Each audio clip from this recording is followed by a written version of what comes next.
நீங்க வெளியே போயிட்டு வரீங்க, உங்க டாக் வீட்டையே அலங்கோலமாக்கி வச்சு ஒரு ஓரமா அமைதியா படுத்துட்டு இருக்காங்க. இந்த மாதிரி சிச்சுவேஷனை எப்படி ஹேண்டில் பண்ணலாம் அப்படின்றத நான் உங்களுக்கு சொல்லி கொடுக்குறேன். அதுக்கு முன்னாடி நீங்க இதே சிச்சுவேஷன்ல இருந்தீங்கன்னா என்ன பண்ணுவீங்க அப்படின்றத கமெண்ட் பாக்ஸ்ல கமெண்ட் பண்ணிடுங்க. என் டாக கத்தி திட்டுவேன் அப்படின்னு நீங்க சொல்லிருந்தீங்கன்னா அது ரொம்பவே ராங். உங்க டாக்கு ஒண்ணுமே புரியாது. அதோட மைண்ட் செட் எப்படி இருக்கும்னா, நான் பாட்டு அமைதியா படுத்துட்டு இருக்கேன், வெளியே இருந்து வந்ததும் என்ன ஏன் திட்டுறாங்க அப்படின்னு ஒரு தாட் தான் இருக்குமே தவிர, நம்ம வீட்டை இப்படி பண்ணிட்டோம் அதுக்காக நம்மளை திட்டுறாங்களேன்னு சத்தியமா அதுக்கு புரியாது.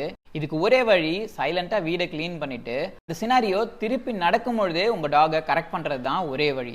இப்போ அவங்க சோஃபாவை கிழிச்சிட்டாங்க அப்படின்னா சைலண்டா அதை கிளீன் பண்ணிட்டு வச்சிருங்க. திரும்பவும் அவங்க சோஃபாவை கடிக்கிறாங்க அப்படின்னா அவங்கள அந்த டைம்ல நோ ஆர் லீவ் இட் அவங்கள ஸ்டாப் பண்ணணும். அப்பதான் தெரியும் அது தப்பு அப்படின்னு சொல்லிட்டு. நடந்து முடிஞ்ச எந்த பிரச்சனைக்காகவும் உங்க டாகை திட்டுறீங்கன்னா அவங்க திருந்த மாட்டாங்க, திருப்பி திருப்பி அதே விஷயத்தை தான் பண்ணுவாங்க. டாகை ட்ரெயின் பண்றது ரொம்பவே ஈஸி, அவங்கள புரிஞ்சுக்கிட்டாலே போதும். இந்த மாதிரி நிறைய யூஸ்ஃபுல்லான வீடியோஸ்க்கு நம்ம பேஜை ஃபாலோ பண்ணிடுங்க.